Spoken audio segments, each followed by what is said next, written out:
Hello, everyone. Welcome back. This is the syllabus screencast part 2. I want to go over just a few policies for the class with you. These are nothing new. I think you're going to see these in any syllabus that you look at, but it does not hurt to know what these are about. The first is the late assignment policy. As a general rule, I do not accept late work. I do know, however, that sometimes situations arise over which we have no control.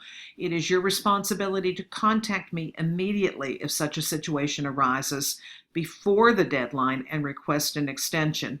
It is my decision whether or not to grant an extension. Sometimes I do an extension, sometimes I do an extension with a grade penalty, but you do need to be aware of the fact that you need to be in touch with me ahead of time.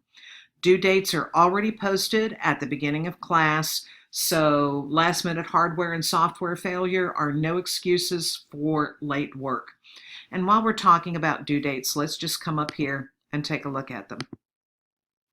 They're here at LiveBinder. They're also on your syllabus itself with at the end of the assignments. The first assignment you have due is your reading autobiography, and it's due August 30th. That's a pretty quick turnaround for the first assignment, but it is one that should come easily for you. It's not something over which you should just kind of fume and cogitate too long. We'll get to that when I do a screencast over your assignments. The book blogging is going to take place in 3 chunks, books 1 through 8, 9 through 16, 17 through 25. The first set of books is due October 18th, the second on November 8th, the third on November 15th. Your social networking activity is due November 29th. I know none of these really make sense to you right now because we haven't gotten to assignments yet, but we're getting there.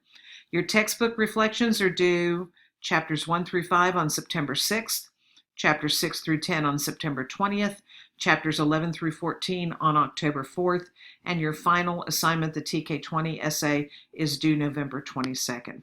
So there are your due dates for the semester. They're here. I suggest, again, that you put those on your calendar right away so that you know what it is when things are due. So, late work. We're skimming back through now to talk about the other requirements for the course, the other policies. Time requirement. This is a graduate course, and it does take a great deal of time.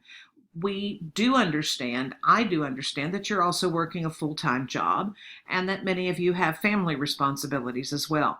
However, you've got to carve out time each and every day to work on this class. You can't just save it all up for a weekend and hope that you can get everything in.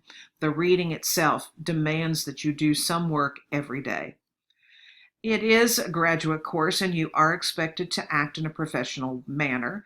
Please be certain that when you communicate to me, that you communicate in a professional manner as well. Sending me an email in all caps is not terribly professional. We do have an academic dishonesty policy in the department. If you plagiarize, you will be reported to the chair, who then reports you to the dean to determine whether or not you should be dismissed from the program. So please don't copy and paste. Make sure that it's your own work. The cell phone policy I have to put in there, but hey, it's an online course. If you're taking a phone call while you're listening to the screencast, I don't know anything about it, so I guess that's okay. If you have a disability, a learning disability, that affects your academic performance, you should contact the Office of Services for Students with Disabilities. There's the telephone number, and request accommodations. I can't give you accommodations unless you request that through that particular department. There's a bunch of stuff in here about the NCATE accreditation. I'm not going to go through all of this with you.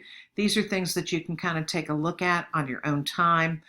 So we're just going to kind of screen through all of the information. You know that we're required to put this in here because of law. We need to let you know what's going on.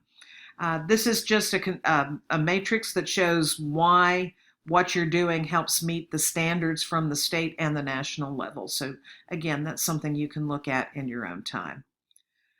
It's fun to kind of scan through it this quickly. I wish it took that little bit of time to get it done. That's it for this second part. The third screencast is going to focus on the assignments for the course. And I know that's the one that probably holds the greatest deal of interest to you. So that will be your next screencast.